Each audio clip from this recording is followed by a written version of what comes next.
ഭക്ഷണമൊക്കെ കഴിക്കുന്നുണ്ട്, കാര്യങ്ങളെല്ലാം ക്ലിയർ ആയിട്ട് പോകുന്നുണ്ട്. എന്നിട്ടും നമ്മുടെ ശരീരത്തിന് ക്ഷീണം വരിക, ശരീരം വല്ലാണ്ട് ക്ഷീണിക്കുക. സാധാരണഗതിയിൽ രാത്രി എഴുന്നേറ്റ് യൂറിൻ പാസ് ചെയ്യാൻ പോവുകയും തിരിച്ചു വന്ന് വെള്ളം കുടിച്ച് കിടക്കുകയും ചെയ്യും. ഇത് പതിവിൽ കൂടുതലാകുന്നുണ്ടെങ്കിൽ സ്വാഭാവികമായിട്ട് അത് ഡയബറ്റീസിന്റെ ഒരു ലക്ഷണമാക്കി കണക്കാക്കാം.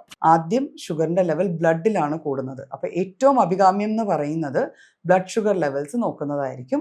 പ്രമേഹം അഥവാ ഡയബറ്റിസ് മെലിറ്റസ് ഇന്ന് നമ്മുടെ നാട്ടിൽ വളരെയേറെ കാണപ്പെടുന്ന ഒരു അസുഖമാണ് പ്രമേഹം. പ്രമേഹത്തിന് കുറേയേറെ ലക്ഷണങ്ങളുണ്ട്. എന്നാൽ ചില ലക്ഷണങ്ങൾ കാണിക്കുന്നത് പ്രമേഹത്തിൻ്റെ ട്രേഡ് മാർക്ക് എന്ന് പറയുന്ന പോലെ പിൻ പോയിന്റ് ചെയ്യുന്ന കുറച്ച് ലക്ഷണങ്ങളുണ്ട്.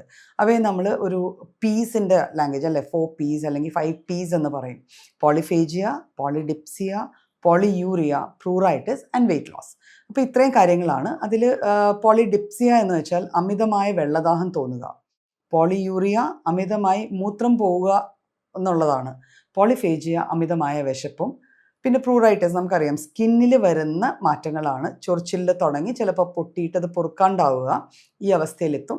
ഇതുകൂടാതെ നമ്മൾ ഭക്ഷണമൊക്കെ കഴിക്കുന്നുണ്ട്, കാര്യങ്ങളെല്ലാം ക്ലിയർ ആയിട്ട് പോകുന്നുണ്ട്. എന്നിട്ടും നമ്മുടെ ശരീരത്തിന് ക്ഷീണം വരിക, ശരീരം വല്ലാണ്ട് ക്ഷീണിക്കുക.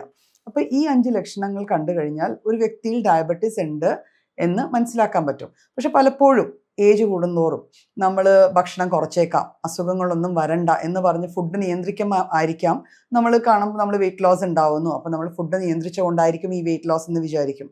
പിന്നെ വിത്ത് ഏജ് പലപ്പോഴും യൂറിൻ കൺട്രോൾ ചെയ്യാനുള്ളൊരു ബുദ്ധിമുട്ട് കൊണ്ട്, അതുകൊണ്ടായിരിക്കാം വീണ്ടും എപ്പോഴും യൂറിന് പോകാൻ തോന്നുന്നു എന്നൊക്കെ നമ്മൾ അങ്ങനെ ധാരണകളിൽ നമ്മൾ മൂവ് ചെയ്തെന്നിരിക്കാം.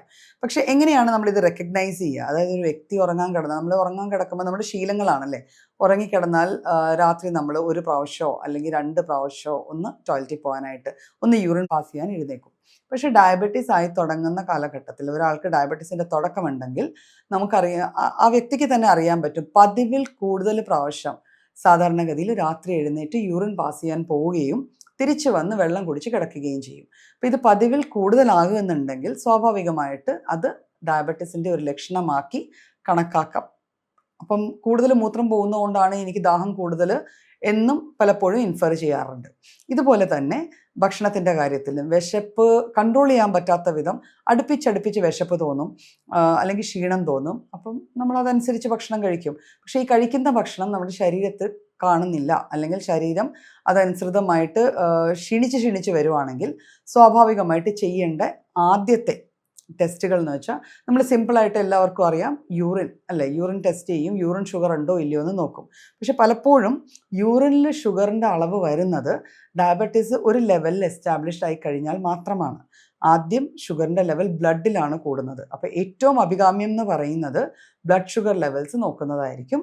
ആദ്യം പോയി ഫാസ്റ്റിംഗ് ബ്ലഡ് ഷുഗർ നോക്കിക്കഴിഞ്ഞാൽ നമുക്ക് പ്രമേഹം ഉണ്ടോ ഇല്ലയോ എന്ന് അറിയാൻ പറ്റും. ആ ലെവൽസിൽ വല്ലാത്ത ഒരു റൈസ് ഉണ്ടെങ്കിൽ ഒരു ഡോക്ടറെ കൺസൾട്ട് ചെയ്ത് ബാക്കിയുള്ള ഇൻവെസ്റ്റിഗേഷൻസ് ചെയ്ത് നോക്കി അത് ഡയബറ്റീസ് ആണോ അല്ലയോ എന്ന് കൺഫേം ചെയ്ത് അതിൻ്റെ മാനേജ്മെൻറ്റ് ചെയ്യേണ്ടതാണ്.